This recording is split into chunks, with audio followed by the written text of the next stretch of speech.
जय हिंद दोस्तों। अगर आप लोग रेलवे ग्रुप डी 2025 की एग्ज़ाम की तैयारी कर रहे हैं तो आदित्य रंजन सर की ये जो मैथ्स की बुक है इसको आप अच्छे से सॉल्व कर लीजिएगा। ग्रुप डी के लिए इतना सफिशिएंट है। बहुत अच्छे अच्छे प्रश्न इस बुक के अंदर दिए गए हैं। आज के इस क्लास में हम लोग मेंसुरेशन 2D के सवालों को करने वाले हैं जो कि इसी बुक के प्रश्न हैं, इसी बुक से उठाए गए हैं। तो चलिए क्लास को शुरू करते हैं और हम लोग देखते हैं यहाँ पे पहला सवाल। बहुत अच्छे अच्छे कॉन्सेप्ट यहाँ पर सीखने वाले हैं। एकदम बेसिक से आपको सारी चीज़ें बताई जाएंगी, कहीं भी कोई दिक्कत नहीं होने वाला है। ट्रिक्स की ज़रूरत पड़ेगी तो वो भी आपको बताएंगे, लेकिन मेंसुरेशन 2D के प्रश्नों में आपको कॉन्सेप्ट सीखना बहुत ज़्यादा ज़रूरी है। क्षेत्रमिति के जितने भी प्रश्न होते हैं, चाहे वो 2D हो चाहे 3D हो, वहाँ पे आपका कॉन्सेप्ट मजबूत होना चाहिए, तब जाके आप सवालों को, हर एक टाइप के सवालों को लगा पाएंगे। तो क्लास को शुरू किया जाए और देखा जाए यहाँ पर पहला सवाल। सवालों के साथ साथ हम लोग कॉन्सेप्ट सीखते चलेंगे।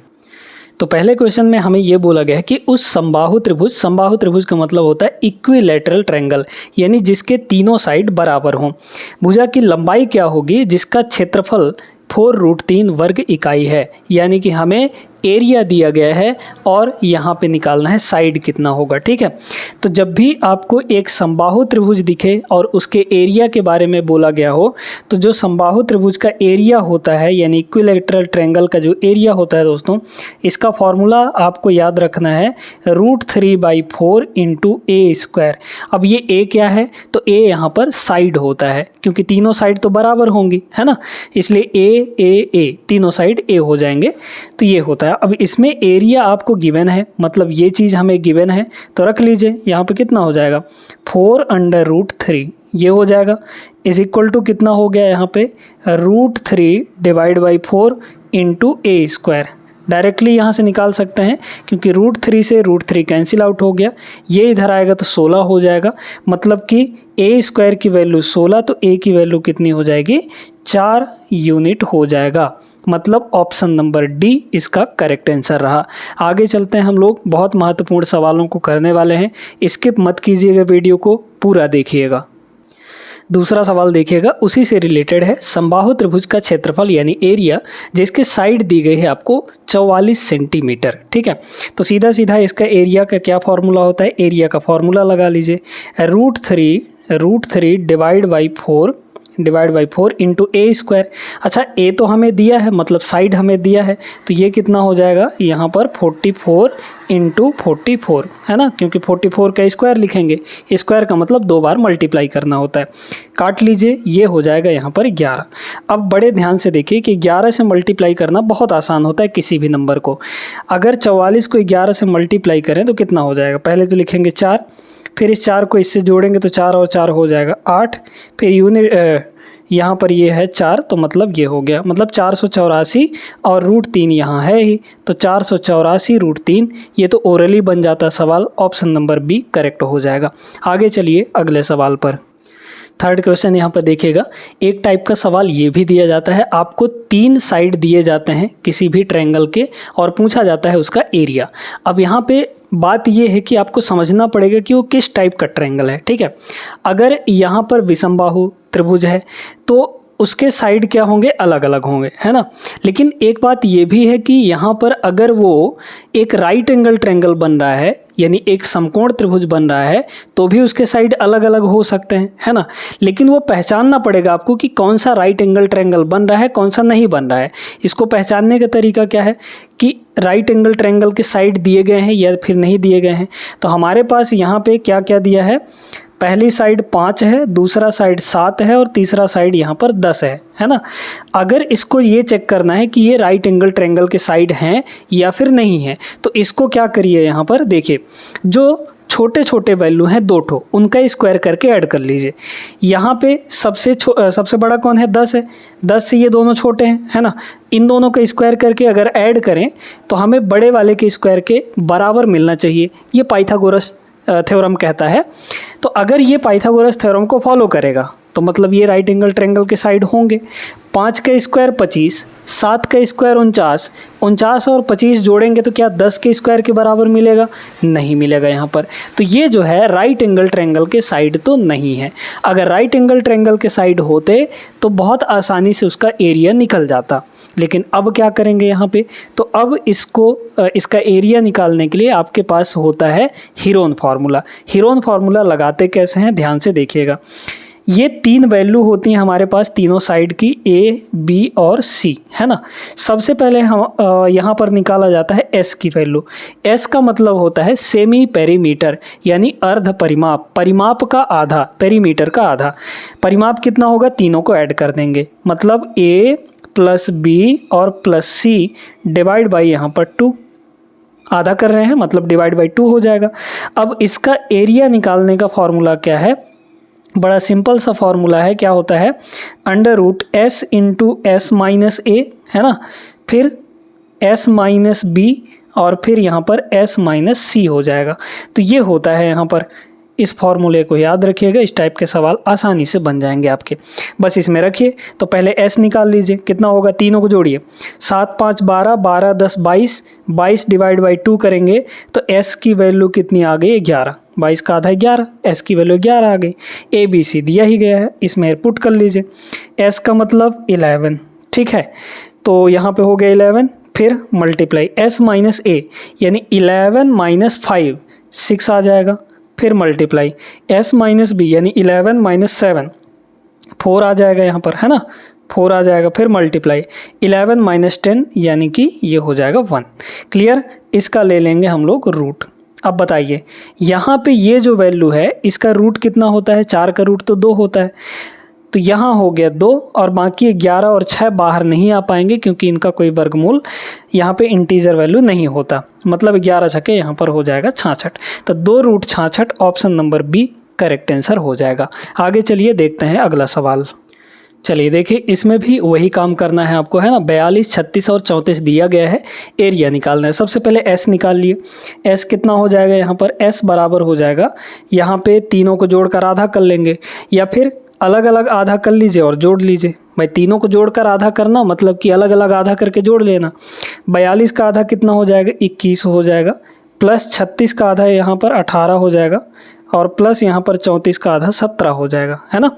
देखिए कितना हो जाएगा यहाँ पे, 7 1 8 8 16 6 हासिल 1 2 2 4 1 5 56 आ गया यहाँ पे, है ना, 56। s की वैल्यू यहाँ पर सीधे सीधे 56 आ गई। अब हमें यहाँ पर देखना है कि भाई एरिया कितना आएगा, है ना, तो कितना हो जाएगा बताइए यहाँ पे, s into S minus A, s minus B, s minus C, तो s कितना है, 56 है। अच्छा 56 को हम लोग, या फिर अभी रहने दीजिए, चलिए 56 मल्टीप्लाई s माइनस ए, तो 56 माइनस 42, 56 में से 42 घटाएंगे तो 14 आ जाएगा, है ना, तो यहाँ पर ये हो गया 14, फिर मल्टीप्लाई 56 माइनस 36, 56 माइनस 36 कितना आएगा, 20 के बराबर, तो यहाँ हो गया 20, मल्टीप्लाई 56 माइनस 34 कितना हो जाएगा, यहाँ पे 5 में से 3 गया 2 और ये 22 आ जाएगा। क्लियर हो गया। अब इसको कैलकुलेट कर लीजिए कितना होगा। देखिए बड़े ध्यान से अगर देखा जाए तो 56 तो बाहर आएगा नहीं, यहाँ पे अगर देखें हम लोग तो 14 यहाँ पर भी है और 14 इसमें से भी निकलेगा। इसको 4 इंटू 14 लिख लीजिए, लिख लिए, ठीक है। फिर इसके बाद 2 इसमें है, 2 इसमें है, तो इसको लिख लीजिए 2 इंटू 10 और इसको लिख लीजिए 2 इसमें भी है चूँकि, तो 2 इंटू 11 इसको लिख लीजिए। पेयर में बाहर आते हैं, ये सभी आप लोग जानते हैं। 14 यहाँ है, 14 यहाँ है, तो 2 बार 14 है, मतलब कॉमन आ जाएगा यहाँ पर, मतलब बाहर आ जाएगा एक बार। 4 का रूट होता है यहाँ पर 2, ये 2 एक बार, एक 2 यहाँ पर है, तो 2 का पेयर बन गया, मतलब 1 तो 2 और बाहर आ जाएगा। अब तो कोई बाहर नहीं आया, ठीक है, तो यहाँ पे बचा आपका 10 और यहाँ बचा 11, मतलब अंदर क्या बचा, 10 इंटू 11 जो कि 110 हो जाएगा। सबको मल्टीप्लाई करिए, 14 चौके यहाँ पर 56, तो 56 अंडर रूट यहाँ पे कितना हो जाएगा, 110, 56 under root 110 option number B. अब ऐसे सवालों में आप लोग कहीं नहीं फंसेंगे, फॉर्मूला याद हो गया होगा आपको 2 क्वेश्चन सॉल्व करने के बाद। आगे चलिए हम लोग चलते हैं अगले टाइप के सवाल पे। अब ये जो क्वेश्चन है ये आइसोसेलेस ट्रायंगल का है, मतलब समद्विबाहु त्रिभुज। समद्विबाहु नाम से ही पता चल रहा है जिसके 2 बराबर भुजाएं हों, तीसरा भुजा अलग हो सकता है ना, तो 2 साइड इसमें बराबर हो तो समद्विबाहु त्रिभुज कहलाएगा। बोला जा रहा है क्षेत्रफल निकालना है जिसका आधार यानी बेस हमको दिया है यहाँ पे 54 के बराबर, और प्रत्येक बराबर भुजा 45 सेंटीमीटर लंबी है। ठीक है, तो पहले यहाँ पे हम लोग एक ट्रायंगल बना लेते हैं, और ट्रायंगल कैसा होना चाहिए, हमारा आइसोसेलेस ट्रायंगल यहाँ पर होना चाहिए। ठीक है, इस तरीके से हमने बना लिया। अब इसमें देखिए कि जो बेस दिया गया है वो कितना है, यहाँ पे 54 है। ये टोटल आपका कितना है, 54 के बराबर है ना, ध्यान से देखते जाइएगा। और इस पे क्या करते हैं कि हम लोग यहाँ पर परपेंडिकुलर डाल देते हैं। परपेंडिकुलर जब भी डाला जाएगा ये क्या करेगा, आधे आधे पे बांट देगा।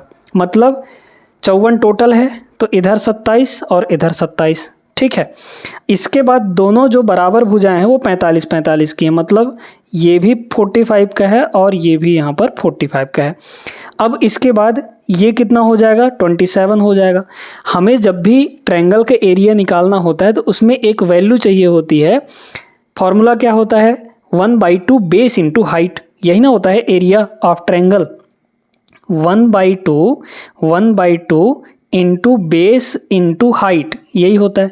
हमें बेस तो पता है 54, लेकिन हाइट नहीं पता है। यहाँ पर हाइट पहले निकालनी पड़ेगी। हाइट अगर निकालेंगे हम लोग तो ये 27 है, ये 45 है, यहाँ पे बन रहा है राइट एंगल। तो पाइथागोरस थ्योरम लगा के इसको हम लोग निकाल सकते हैं बड़े आराम से। ठीक है, लेकिन यहाँ पर ये बताइए दोस्तों कि अगर हम इतना करने जाएंगे तो हमारे पास यहाँ पे टाइम इतना होता नहीं है। हम थोड़ा सा शॉर्टकट मेथड लगाते हैं। देखिए, अगर ये देखा जाए कि 1/2 ये होगा, 1/2 है ना, मल्टीप्लाई बेस कितना है, बेस यहाँ पर 54 है ना, 54 मल्टीप्लाई यहाँ पे कितना हो जाएगा, h, हाइट हमें नहीं पता है, रहने दीजिए। अब इसको ये देखिए कि अगर 2 से ये कटेगा तो इसमें बनेगा 27, मतलब हाइट का 27 गुना होगा हमारा वैल्यू। हाइट का कितना होगा, 27 गुना होगा। और 27 किससे कटता है यहाँ पर, 27 बताइए, तो 27 9 का मल्टीपल होता है ना। तो 9 और 3 मतलब 9 से कटने वाली कोई संख्या ढूंढिए यहाँ पर। तो 9 से तो लगभग सभी कट रहे हैं भाई। 9 कट गया, 4 4 8 1 9, ये तो कटेगा 9 से। यहाँ पे 5 और 4 9, ये भी 9 से कट रहा है, ये भी 9 से, ये भी 9 से कट रहा है। तो बात यहाँ पर बनी नहीं, मतलब हमें निकालनी ही पड़ेगी यहाँ पर। पाइथागोरस लगा लीजिए, क्योंकि राइट एंगल ट्रायंगल बन रहा है। 45 का स्क्वायर माइनस 27 का स्क्वायर, जो भी होगा इसका स्क्वायर आएगा। 45 का स्क्वायर कितना होता है, 4, अगला मल्टीप्लाई 5, तो 4 पंचे 20 और 5 का स्क्वायर 25, ये हो जाएगा। 45 का स्क्वायर माइनस 27 का स्क्वायर 729 होता है ना। तो ये हो गया 729। घटा लीजिए कितना होगा, 15 में से 9 गया, यहाँ पर 6 आएगा, 1 बचा, 11 में से 2 गया, यहाँ पर 9 आ जाएगा। ठीक है, 19 में 7 गया तो ये 1296। अब 1296 किसका स्क्वायर होता है ना, मतलब इसका सीधे सीधे हम लोग स्क्वायर रूट निकाल लेंगे तो यहाँ पर हाइट हमें मिल जाएगी। अच्छा, सोचिए कि 96 किसका स्क्वायर होता है, मतलब किसके स्क्वायर में यहाँ पर 96 लास्ट में आता है। ठीक है, तो यहाँ पर 96 दोस्तों 14 का स्क्वायर 196 होता है, मतलब ये हो गया हमारे पास 14। ठीक है, तो मतलब जो वैल्यू आएगी इसका आंसर आएगा वो 50 माइनस 14 होगा। 50 में से 14 घटाएंगे अगर तो यहाँ पर 36 आ जाएगा, यानी 36। 1296 का जो वर्गमूल होगा वो 36 होगा, यानी हाइट हमारे पास 36 होगी। तो इसके जगह पे 36 रख लीजिए, कितना हो जाएगा, बस सीधे सीधे यहाँ पे मल्टीप्लाई करनी है। ठीक है, यूनिट डिजिट लगाइए, 7 और 6 का मल्टीप्लाई 2 यानी कि 42, लास्ट में 2 आएगा। ऑप्शन नंबर सी इसका करेक्ट आंसर हो गया। पूरा मल्टीप्लाई करने की भी आवश्यकता नहीं पड़ी यहाँ पे। आगे चलिए, चलते हैं हम लोग अगले क्वेश्चन पर। अगला क्वेश्चन देखिएगा, एक समकोण त्रिभुज यानी राइट एंगल ट्रायंगल का जो बेस दिया है वो 24 है और कर्ण यानी हाइपोटेनस यहाँ पे 26 है। इसका एरिया क्या होगा, तो राइट एंगल ट्रायंगल का एरिया वही होता है, मतलब कि एरिया इज इक्वल टू हो जाएगा 1/2 बेस इंटू हाइट। ठीक है, बेस इंटू हाइट। अच्छा, हाइट को यहाँ पर हाइपोटेनस मत समझिएगा, आप यहाँ पर हाइट को क्या करिए कि परपेंडिकुलर ले लीजिए, वही ना होता है। ठीक है, तो हमें यहाँ पे परपेंडिकुलर चाहिए। अब इसमें देखिए क्या हमें परपेंडिकुलर निकालने की ज़रूरत पड़ती है, थोड़ा सा यहाँ पे चेक कर लेते हैं। यहाँ पे दोस्तों अगर देखा जाए तो कितना है, 1/2 है ना, 1/2 बेस कितना है यहाँ पे 24 है। ठीक है, तो ये हो गया 24 मल्टीप्लाई, हमें परपेंडिकुलर नहीं पता है निकालने के लिए निकाल सकते हैं, ठीक है। अच्छा ये बताइए 2 से इसको काटेंगे तो ये कितना आ जाएगा, 12 आ जाएगा। मतलब हमारा जो आंसर होगा वो 12 का मल्टीपल होगा, 12 से कटने वाली कोई संख्या होगी, है ना। तो 12 से कटने वाली संख्या तो भाई ये भी है, ये भी है ना। और यहाँ पे 12 से तो ये तो नहीं कटेगा, मतलब ये आंसर नहीं होगा आपका। और 12 3 36 मतलब 12 दूना 24, ये भी नहीं कटेगा आपका, ठीक है। ये दोनों में से कोई आंसर होगा तो निकालना पड़ेगा, यहाँ पर निकाल लेते हैं। कर्ण कितना है 26, ये 24 है, तो 26 24 मतलब कितना होगा अगला नंबर, यहाँ पर निकाल लीजिए।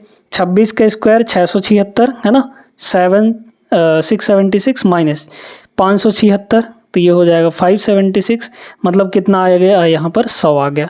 और 100 किसका स्क्वायर होता है 10 का, मतलब जो परपेंडिकुलर आएगा यहाँ पर वो कितना आ जाएगा 10 के बराबर।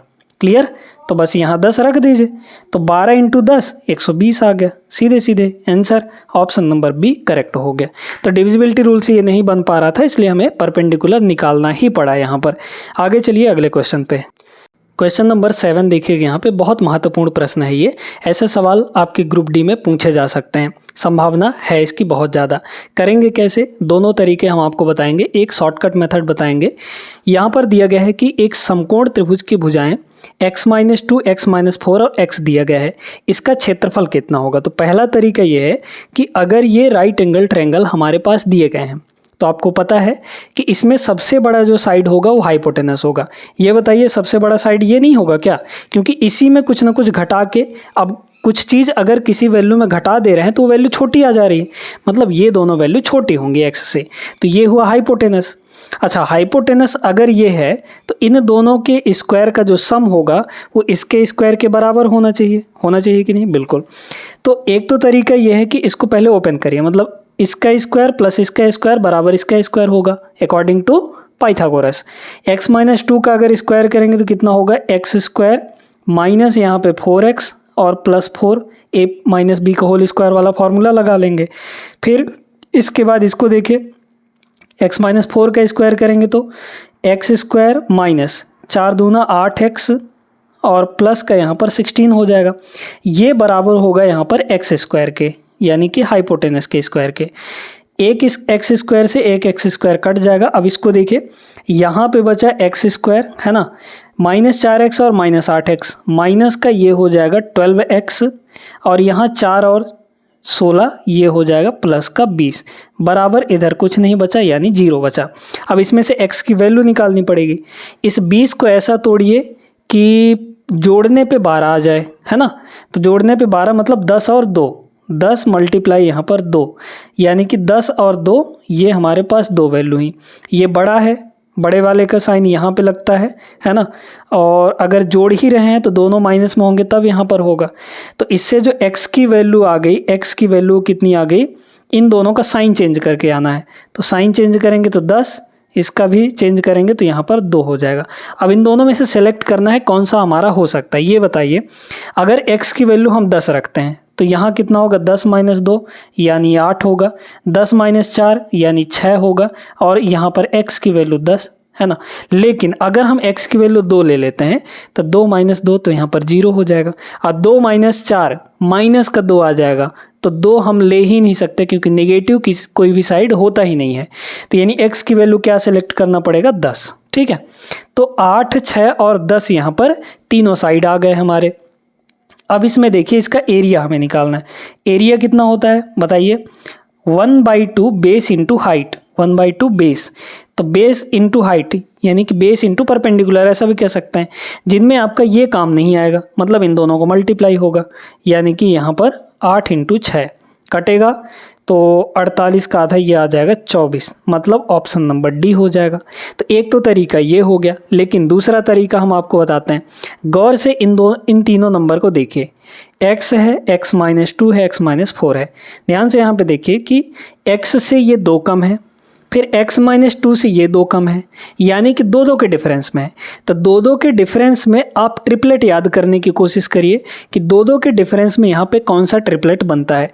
2 के डिफरेंस में यहाँ पर एक ही ट्रिपलेट बनता है 8, 6 और 10। मतलब फिक्स है हमारा कि यहाँ पर ये जो तीनों साइड दिए हैं वो 8, 6 और 10 ही होंगे। और अगर ये चीज़ पता चल गया तो डायरेक्टली यहाँ से निकाल सकते हैं, ये करने की आवश्यकता नहीं पड़ेगी आपको। क्लियर हो गया? आगे चलिए, इसको देखिएगा, ये बड़ा इंपॉर्टेंट क्वेश्चन है, मतलब इसको सोचने का तरीका हम आपको बहुत अच्छे तरीके से बताने वाले हैं। एक समकोण त्रिभुज का परिमाप आपको दे रखा है यहाँ पे 80 के बराबर। यदि इसके कर्ण की लंबाई 34 दी गई है तो इसकी अन्य दो भुजाओं की लंबाई कितनी होगी? बहुत आसान है, लेकिन अगर आप करेंगे वही बेसिक घिसा पिटा मेथड लगाएंगे तो बहुत ज़्यादा समय लग जाएगा। हमारे पास जो कर्ण दिया है, हमारे पास 3 साइड होते हैं, परपेंडिकुलर, बेस और यहाँ पर हाइपोटेनस। ठीक है, ये हाइपोटेनस अपने पास गिवन है किसके बराबर? 34 के बराबर। ठीक है, अब इसको देखिए 34, ट्रिपलेट्स कुछ याद कर लीजिएगा, ट्रिपलेट याद रहेंगे तो आपको आसानी होगा समझने में। 34 किसका मल्टीपल है? 17 का। 17 दूना 34 होता है। मतलब अगर ये 17 होता तो 17 के साथ ट्रिपलेट क्या क्या बनते हैं? 15, 8 और 17। ये याद होना चाहिए दोस्तों आपको, है ना। तो यहाँ पर 15, 8 और 17 आपका ट्रिपलेट बनता है। तो ये 17 तो है ही, मतलब एक ठो होगा यहाँ पर 15 और एक ठो हो जाएगा 8, या फिर 8, 15, 17 कह लीजिए, 15, 8, 17 कह लीजिए, कोई दिक्कत नहीं है। ठीक है, अब ये बताइए कि यहाँ पर ये अगर यहाँ से 17 से ये 2 गुना हो रहा है, 34 हो रहा है, तो मतलब हर एक साइड डबल हो जाएंगे, हर एक साइड यहाँ पर डबल हो जाएंगे, है ना। तो इस चीज़ को ध्यान रखना है। तो यहाँ पे ये ट्रिपलेट याद था, इस ट्रिपलेट के सहारे से ये वाला ट्रिपलेट हम लोग निकाल लेंगे। 8 का डबल करिए यहाँ पे 16, 15 का डबल करिए यहाँ पे हो जाएगा 30, यानी 30, 16 और 34 ये भी आपके ट्रिपलेट होंगे। और अगर हमें परिमाप दिया है 80 के बराबर, पेरीमीटर 80 के बराबर दिया है, इन तीनों को जोड़िए, क्या 80 नहीं मिलेगा आपको? बिल्कुल मिल जाएगा। देखिए 4 इसको दे दीजिए तो 20 हो जाएगा, तो 30 और 30 60 और 20 80 हो जाएगा, है ना। हमें क्या चाहिए था? अन्य दो भुजाओं की लंबाई, जो कि 30 और 16 होगा। Option number B correct answer हो जाएगा। तो ये सोचने का तरीका है, तब आप सवालों को जल्दी टैकल कर पाएंगे।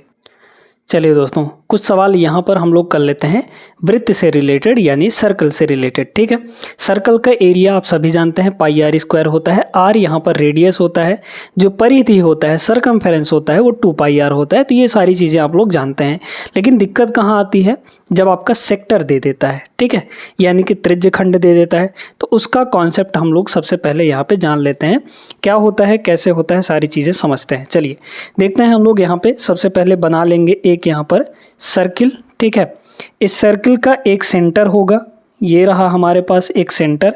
अब इस सेंटर से अगर परिधि को मिलाएंगे तो रेडियस बनेगा। एक रेडियस ये हो गया, एक रेडियस यहाँ पर ये हो गया, है ना। अब ये जो दोनों रेडियस हैं ये क्या बनाते हैं? यहाँ पर एक सेक्टर का निर्माण करते हैं, मतलब यहाँ पे खंड का निर्माण करते हैं। ये हमारे पास एक खंड हो गया। इस खंड का कभी एरिया पूछा जाता है, और कभी कभी ये बोल देता है कि यहाँ से लेकर यहाँ तक ये जो आर्क है, आर्क मतलब चाप, इसकी लंबाई बताइए कितनी होगी। और उसमें आपको सवाल में दिया रहेगा, यहाँ पे सवाल में क्या दिया रहेगा दोस्तों? यहाँ पर दिया रहता है, इसको थोड़ा सा यहाँ पे फिर से बना लेते हैं। सवाल में आपको दिया रहता है एंगल। ठीक है, कौन सा एंगल? यहाँ पर ये।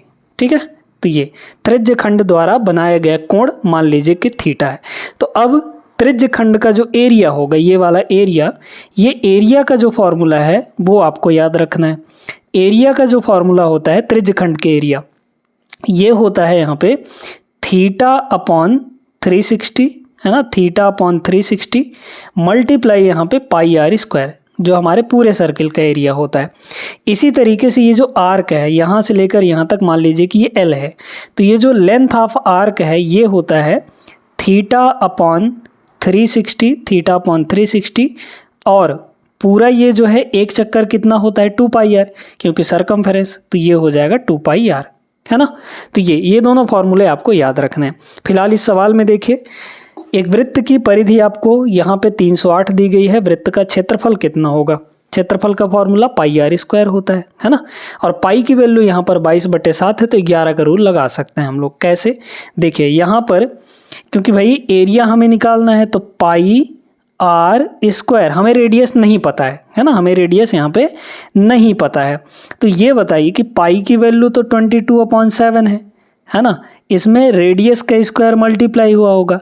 22 मल्टीप्लाई होने का मतलब है कि यहाँ पे 11 का मल्टीप्लाई होना, क्योंकि 22 में 11 छुपा हुआ है ना, 11 दूना 22, तो 11 का मल्टीप्लाई हुआ है, मतलब जो हमारा आंसर होगा वो 11 का मल्टीपल होगा। 11 का मल्टीपल चेक कर लीजिए कौन सा आंसर है।